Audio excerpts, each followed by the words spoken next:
Welcome back to another episode of the SRU podcast with me and my guy Will Royal. Will, another day, another dollar, man. Another podcast. How you been, bro? Hey, we're now just under or a little over a month away from the NCAA tournament, the best time of the year for college sports. Yes, sir. We've had some good games over the last week. I'm gonna go through these real quick, and then obviously there's some football stuff. Wrap it up. So let's have ourselves a good pod. Yeah, let's have another good podcast, man. Let's talk about the number one team losing Saturday. Will Indiana number 21 beats Purdue. Zach Edey had a monster game. We were just talking about this right before our press record. Man had 33 points and 18 rebounds. Had a nice double-double, but still lost the game. 15 for 19, great field goal percentage, but Indiana comes up with the win, Will. Bro, how do you feel about having that much big of a game for Zach Edey and coming out with a loss? That just shows you it's more of a team game than a player game. Yes, Zach Edey is the best player in college basketball right now. Like if it weren't for someone like Victor Wembanyama, he would be probably consensus number one pick or at least top five. I think we can lock him there. But I'll say this: like I've never been to a game at Indiana, but I've been inside Assembly Hall. They know what they're doing in there. And this also goes without saying. Tracy Jackson Davis had a good game as well. He had 25 points, 7 rebounds. But at the end of the day, I think Indiana is a hard place to play. It's probably their biggest rival when it comes to basketball, Purdue, because it's in state from West Lafayette. It's about 2 hours, I think, from Bloomington. But I mean, the better team won. Like, do we really expect teams to go undefeated in conference play as much as we used to? Not really. And again, Alabama's still undefeated, but we'll talk about I that. was, I was just going to say, all right, Will, all right. We're still undefeated. We'll talk about Bama later, but I wasn't expecting Purdue to, win out the Big Ten because the Big Ten is probably the hardest basketball conference right now, and they're still number one.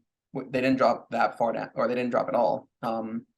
If anything, Tennessee was the only one that dropped after last week's rankings. They fell down to 6, and they're probably going to fall even more now after last night. Again, talk about that later. But I still think Purdue is going to end up being the number one overall seed in the tournament. I think they'll end up winning out the rest of the year. They'll win the Big Ten, and then they'll get the number one overall seed in the tournament. Yeah.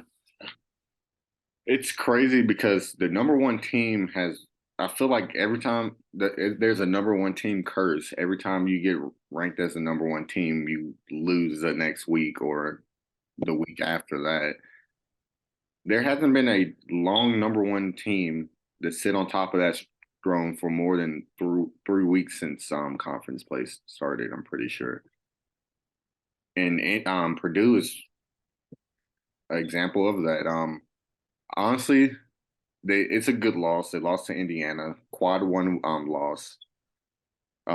Teams like Tennessee and teams around the top five have been losing. So I can see them probably dropping one spot, and um, somebody else might take that spot.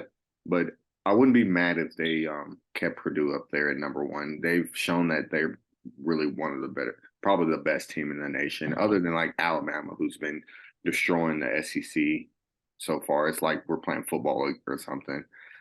But yeah, And Purdue has had a nice season so far, and I expect them to play pretty well until the March Madness happen, the NCAA tournament. I can see them being I could see them making the Final Four, but I wouldn't be surprised if they're a Elite Eight, Sweet 16 team. I feel like some team will exploit the other players on Purdue other than Edey because I feel like you don't really have an answer to a guy that big and who can move that fluently down low. So we'll see when March comes around. But let's talk about a team that's undefeated in their conference, who's beating the powerhouse of their conference. When was this Saturday? I was yeah, watching this a little bit before we started recording. St. Mary's takes down Gonzaga in a great game. Where is St. Mary's? Isn't it? It's in North California. Oh yeah, yeah, it is. Yes, St. Mary's beating Gonzaga at St. Mary's. The Gales beat the Bulldogs. Drew Timmy had 23 points for the Bulldogs to literally basically most of St. Mary's starting five in double figures other than one player. St. Mary's is looking like they are trying to take over the WCC will. And honestly, I like that for that conference because Gonzaga's been the powerhouse for the past forever, as long as I've known. And even though St. Mary's did beat them last year, and who else beat Gonzaga last year? Did San Francisco beat them last year, or was that 2 years ago? I don't think I think Gonzaga went undefeated last year, and San Francisco just happened to be really good. No, And last year, Gonzaga lost to St. Mary's. yeah, oh, that's right. Well, this year they lost to Loyola Marymount. That was the first home loss game in Spokane in like 2 or 3 years. And but I'm just looking at right now. Gonzaga is up on San Francisco as we speak. St. Mary's plays Loyola Marymount later tonight. But it is nice to kind of see like a power change in these mid-major conferences because it does get kind of boring seeing the same teams pop up in the tournament. Like I'm a huge mid-major fan, if you know me. Seeing like this, like the WAC, who's been run by New Mexico State the last decade. They're now in last place in that conference. Yeah. I mean, there was drama early on in the season. If you remember, one of their players was like accused of pulling a gun out on someone Oh in New yeah. Mexico. Yeah, I remember that. And it's been downhill. And yes, they did lose the head coach Chris Jans to Mississippi State, but they've also been downhill as well. But I think like I said, it is nice seeing a power change in these smaller conferences. Do I still think both teams are going to make the tournament? Yes. Do I think St. Mary's may be a little bit higher than Gonzaga? Possibly, especially with the way they're playing right now. I can see St. Mary's being like a 5 seed and then Gonzaga being like a 7 seed. Actually, no, I'll take that back. I'll probably see them both at like 5 or 6 seeds. Yeah. I honestly can see St. Mary's moving up just because they're in a weaker conference. They're winning. They only have 4 losses. They're undefeated in their respected conference, and I could see them when the conference tournament comes, probably playing either Loyola Marymount, who's number 3 in their conference, or Gonzaga, depending on how the schedule goes out for that conference championship. So I can see them being a 4, maybe even a 3 seed sneaking up there. So we'll find out once the conference tournaments start. Another big game. Will I'm gonna let you take this one. I didn't watch this game, but a top 10 matchup in the Big 12, and that was Kansas, the defending national champions, taking down Texas 88-80. And if I can pull the stats real quick, just another great night for Grady Dick. He had 21 points, 4 rebounds. You had Dejon Harris with 17 points. You had Joseph Yasufu with 14 points. Kansas, they're looking back like possibly the first team since Florida 06-07 to repeat as national champions. I think they have what it takes to win the Big 12, lock up a 1 seed, and make it to at least the Elite Eight. Final Four aspirations are still kind of out there because they did have that slump in the middle of January, but I think they can bounce back. They're doing that as we speak, which is a good look. And if I can pull up who they play next. Yeah, they go to Oklahoma this weekend, which I think they'll win easily. But I like where Kansas is at right now. Texas, still kind of the same. They did have Chris Beard controversy early on in the season, which kind of distracted them, but they're still a top 10 team. I still think they're going to be, a 2 seed come bracket time. And I just think, this game was you can't beat Kansas in the Big 12. Like, well, except for like TCU and And Kansas State. Yeah, but you know what I mean. Yeah, like Kansas is still going to be Kansas as long as Bill Self is there. Yeah, let's give props to Marcus Carr for carrying Texas in this game because it looks like other than what's his name Timmy Allen, they were the only two starters in double figures in this game. Kansas is looking great. Texas did just get digged, if you know what I mean. Hey, Um, yo. but yeah, Texas, I don't see them falling off that much. Let's see who they play the next few weeks. They have West Virginia, Texas Tech, Oklahoma, but the Iowa State game and Baylor back to back. I feel like that week, the last week of February, is probably going to be a big test for Texas when it comes to the rest of their season.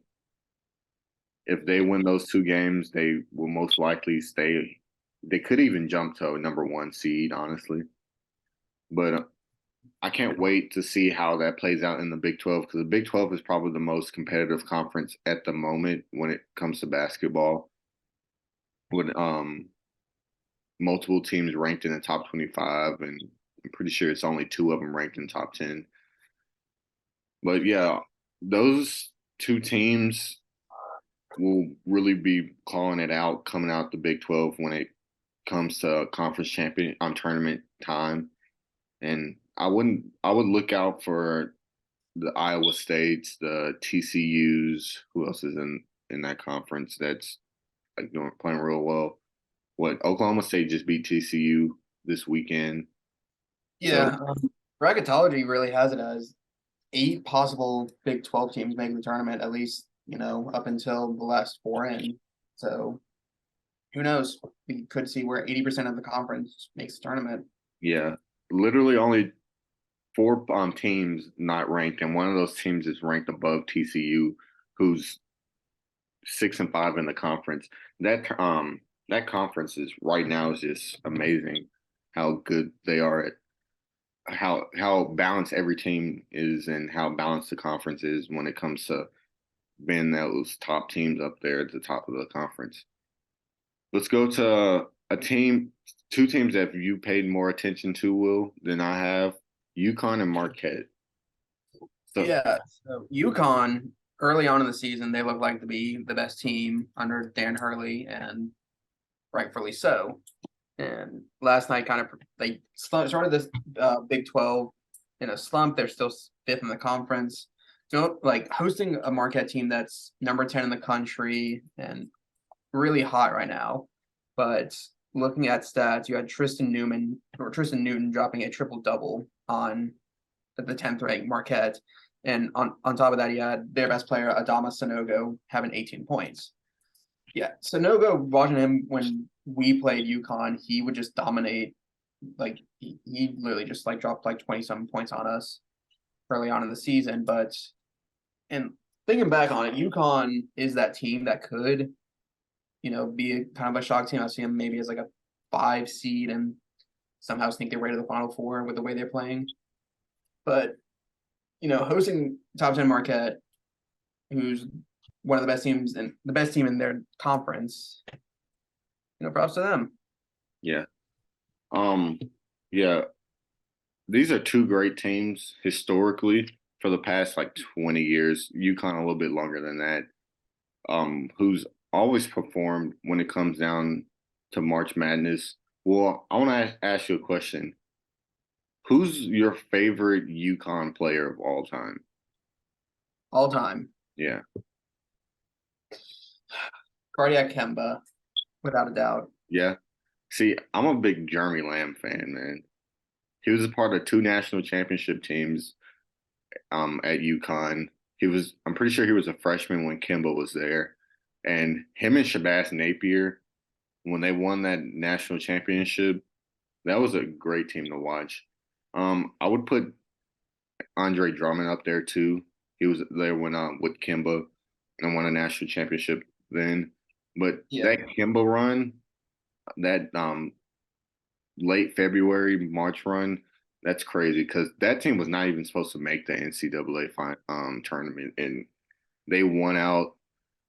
won every game in the conference tournament, and won a national championship. That's just me looking back at my childhood watching college basketball. UConn is one of those teams that always pops up and pops in my head. It's like a team that no one will ever like dismiss as not being that good of a team because Bill Calhoun in his like later stages of coaching, he was really out there giving it to all of the NCAA tournament. Yeah. We're just not going to talk about Hashim Thabit as Grizzlies fans. Yeah, yeah, I feel you on that one. But I'm gonna let you take this next one because this is your team that you want to talk about. I mean, the number 3 team in the country and probably going to be SEC champion with the way they're playing. All right. Alabama hosted Florida last night, and it was lights out from the start. Brandon Miller, 24 points, 9 rebounds.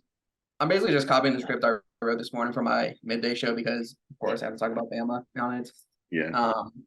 But that doesn't go without saying, like, there was, like, it was pretty blown up from the start. Like, we had 50 points on them by halftime, and we ended up dropping, like, 97 overall. It was 97-69, but they still have, it's one player I was looking out for from this game, and he still performed really well, was Colin Castleton with 29 points, 10 rebounds. But it's still Bama. I was telling Bryce this before we started. Bama is not in SEC play. We have a margin of victory of 22.3 or 4 points. The closest team to that is Tennessee with like 12 points.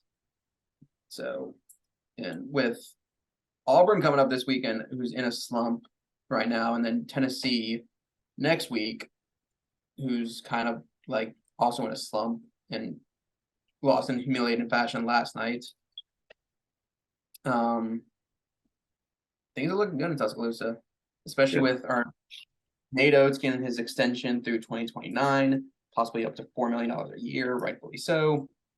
Talks of building a new basketball arena, finally getting rid of Coleman Coliseum. Things are looking good for college basketball in Alabama. And as a fan, I can't wait to see what the future holds. Yeah, this is pretty what the Florida Gators coach, I forget his name. He was wasn't he at San Francisco? He was part of that San Francisco team that beat Gonzaga in the regular season. So this is his first year. So honestly, I feel like he could be a great coach for them. Florida is one of those border teams that you don't know if they could make a run and make it to a tournament, or they're just going to be an NIT team. So Colin Castleton, he's a great player. I feel like he could be a second round pick coming up in the draft. Is he a senior or is he a junior? Yeah, he is a senior. Does he have a COVID year? You know? He might. Yeah, he honestly, if he does have a COVID year, I wouldn't blame him coming back or becoming a grad transfer and transferring to a bigger school. But he had 29 with 10 rebounds. He played great this game, and he played great against that in that Kentucky win that they had when he shut down Oscar Sheboy. We're going to talk about Kentucky in a few seconds, but this is a textbook Nate Oates team, killing it from the 3-point line with shooting 44.1%. The only way to stop Alabama this year is to stop them shooting threes. I feel like they had 34 threes this game. Well, yeah, that's ridiculous. 34 threes for any team is crazy. We had 44 in the Vanderbilt win last week. We had 19 of them. Yeah. So like we said that last episode. This is Florida's 14 threes that they put up and only made 4 of them with a 28.6%. Yeah. So really the only way to beat Alabama is to pull them away from the 3-point line and make them play inside. I feel like a couple teams could beat Alabama that way. I know Arkansas has a pretty good defense. I'm pretty sure they're top 15 defense in the country, and they're long and lengthy and can play on the perimeter defensively. Tennessee could be that team.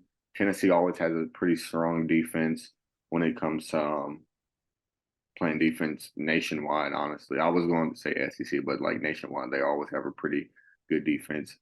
Other than those two teams in the SEC, Texas A&M, because what, did y'all beat Texas A&M? We haven't played them yet. We don't play them until the last game of the year. Oh, really? Y'all play them once? Oh, so y'all kind of lucky, ain't gonna lie. Yeah. Yeah. So, I feel like Texas A&M, they have a pretty good defense. Scoring wise, I don't know. I'm not really sold on them, even though they are number 2 team in the SEC. But let's go to this next game, Will, because I've been waiting to talk about this since it By all happened. means, take the floor. I literally missed out watching LeBron's performance and beating Kareem's record for most points scored in their career, or NBA leading scorer, to watch this game. Will, literally my eyes were glued to the TV. Arkansas playing Kentucky in Rupp Arena, and Arkansas came out with the dub. Man, you already know. Will, you know how much I hate Kentucky basketball. We And all do. yeah, and this, it was just the icing on the cake. If my what? Okay, let me pick up the score for this. I forget, both teams not ranked, so it's not going to be in the top 25 games. It was 88-73, so a nice 15-point win. Yes, sir. Anthony Black with 19 points, 4 rebounds, but Jason Wallace still 24 points on y'all. Yeah. Honestly, Cason Wallace was playing well. His speed and getting off the defender really helped him when it came to scoring points down low. But Arkansas, defensively, we shut down Oscar Sheboy, the reigning Naismith Player of the Year. He only had, from what I saw, 7 points, 7 rebounds. yeah, 7.7 rebounds. And this isn't the only game that he's failed to lead the team in scoring. He, like I said right before this, Florida, Colin Castleton also did a great job defensively on him. And that's literally the way to beat Kentucky. Shut down Oscar Sheboy, and you most likely going to win the game. I would say 90% of the time you're going to win the game.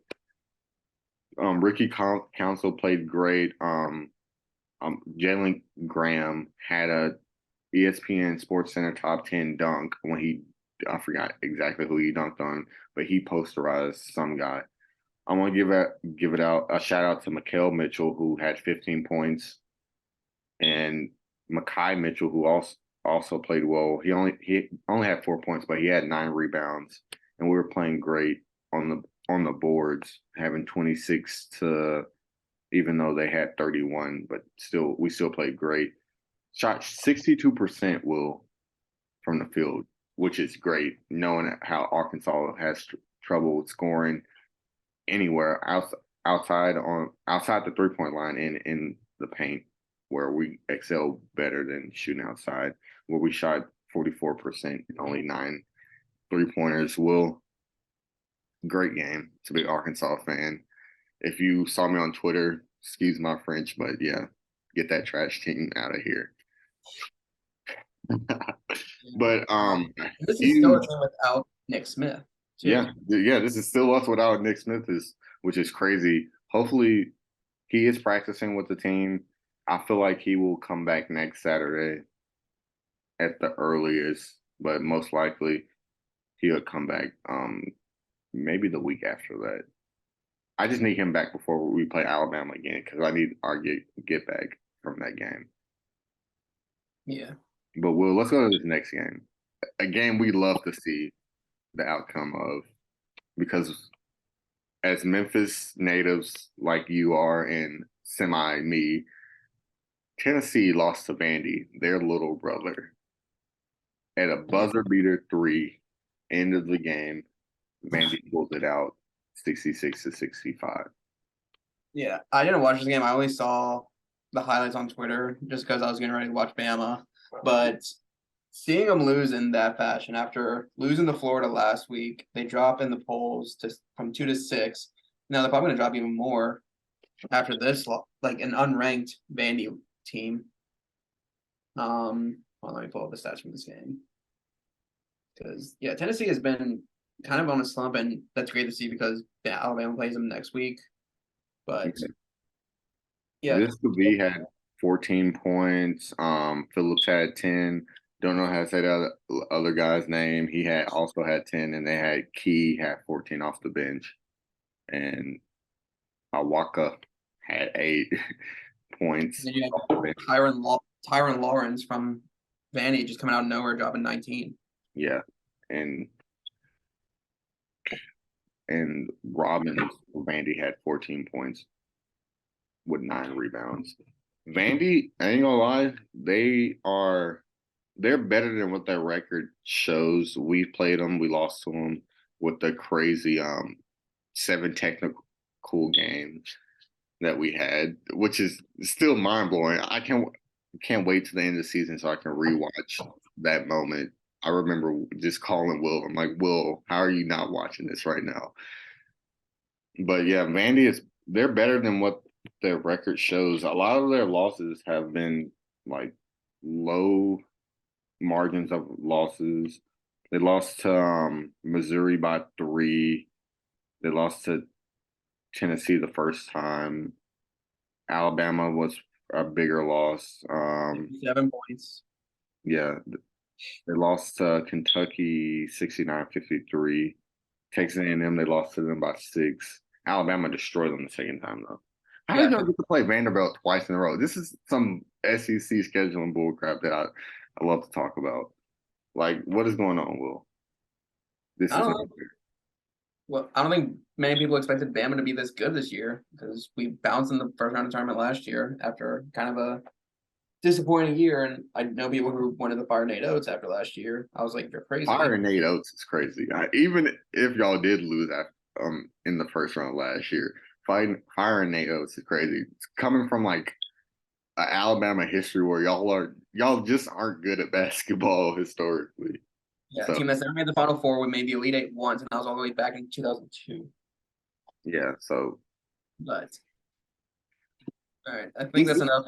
yeah, I was gonna say don't make me get into the Alabama basketball situation because I was just about to tell them what I was telling you about before um the podcast started. But I'm gonna let you take this next one, Will. Yep. Moving away from the basketball stuff, we now move towards football. And speaking of the Crimson Tide, we now have our offensive and defensive coordinators for next year. Hiring Tommy Rees, a young offensive coordinator from Notre Dame, which I think is a good hire. He actually shows he's enthusiastic about the team from what I've seen, and his name's not You Bill wouldn't O'Brien. be enthusiastic of getting Alabama's recruits and getting to coach Alabama. Like that's crazy if you're not. But continue. Um, and more importantly, his name's not Bill O'Brien. Yeah. Kevin Steele, I've seen mixed reviews on him. I like the hire. I don't think it's that bad. I've seen people who were pissed off because this is his third stint at Alabama since Saban took over back in 2007. He was the original defensive coordinator back then, and he was our linebacker coach back in 2014. Was it 2014? Yeah, the year we lost in the playoffs to Ohio State, but he still had a good class. You had players like Trey DePriest. You had Reuben Foster. Like we don't talk about his NFL career.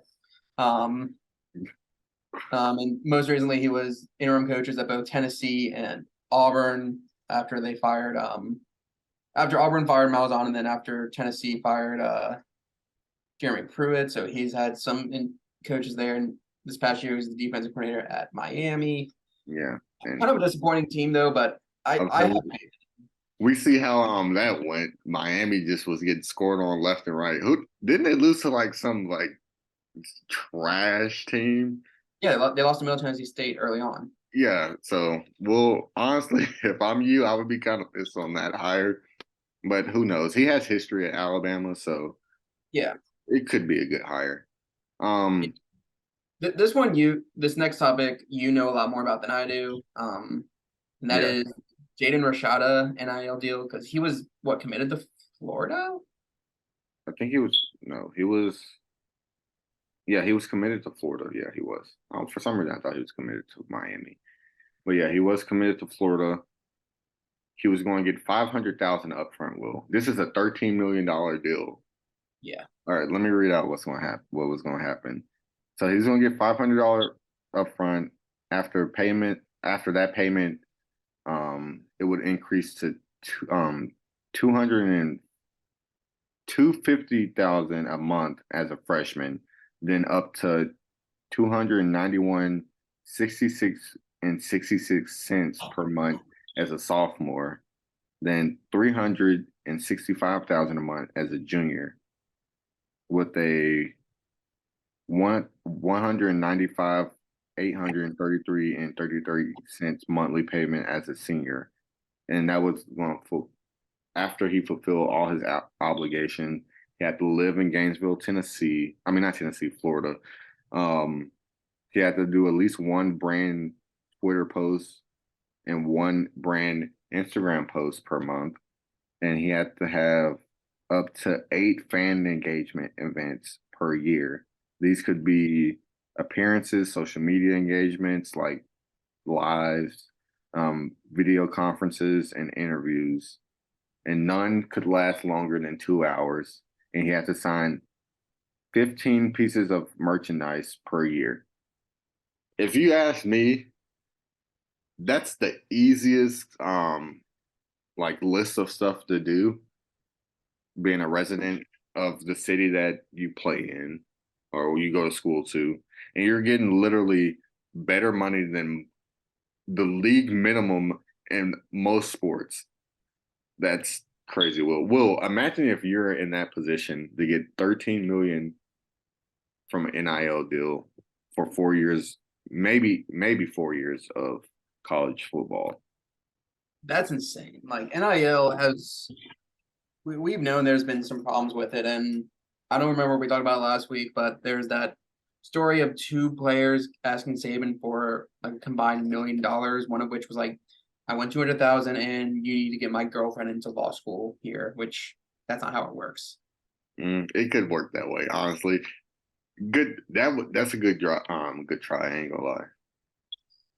I mean, you just don't do that, especially with like a program like, as historic as Alabama. You just don't go like, "Hey, I want money.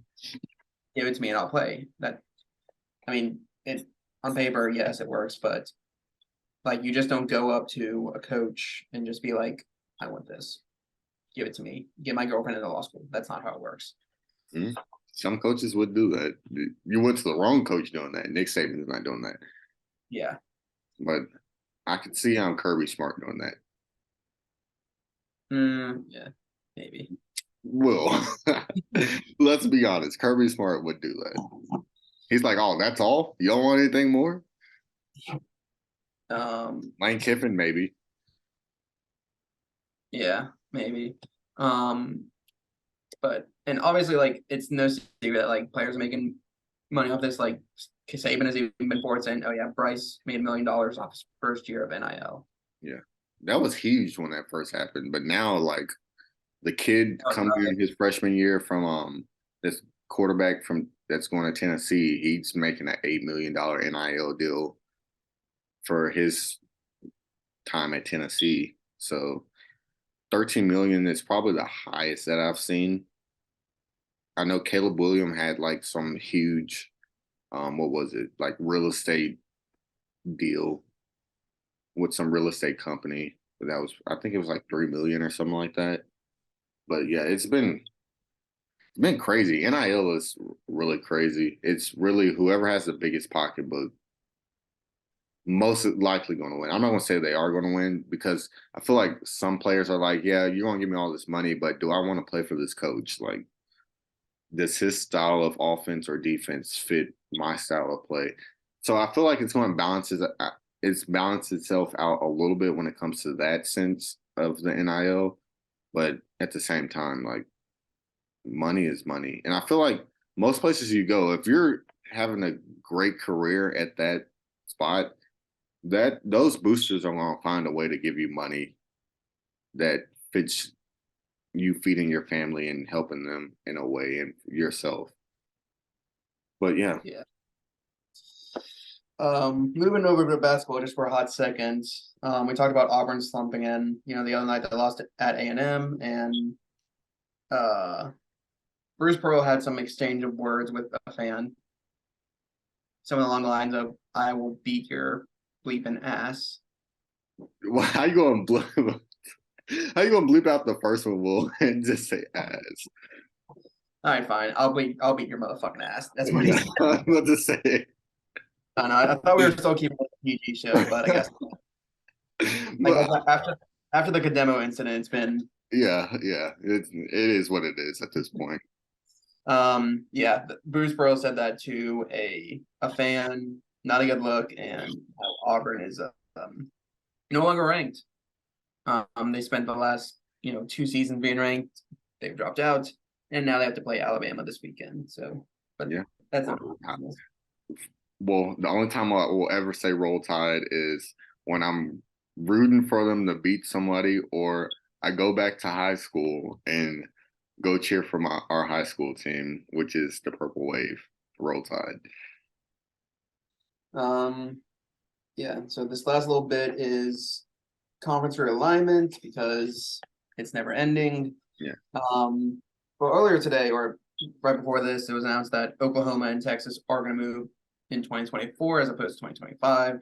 But that's not the one we have written down. It is SMU and San Diego State possibly moving to the Pac-12 once UCLA and USC leave in 2024. San Diego State, I guess, makes sense. It's a big market. It's on the West Coast.